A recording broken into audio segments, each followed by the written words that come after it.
Let me ask you, because there are real concerns about Vladimir Putin invading NATO allies. Under a Trump-Vance administration, can you pledge, sitting here today, that the U.S.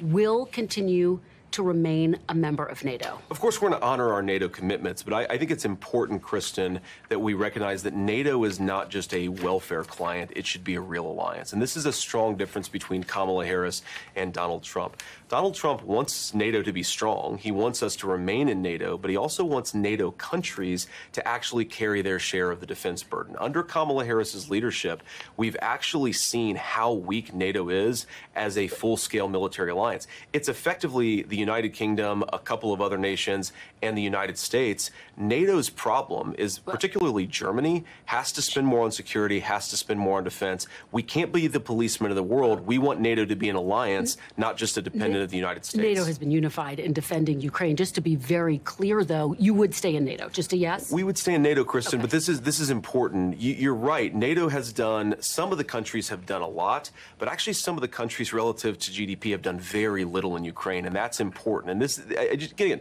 we're talking to the American people, of course, and I think a very significant difference between Kamala Harris and Donald Trump is Kamala Harris would like to use our tax dollars and our troops to subsidize Europeans not taking care of their own security. Donald Trump wants Europe to step up big time to become a real ally of the United States and not just a dependent. Thanks for watching. Stay updated about breaking news and top stories on the NBC News app or follow us on social media.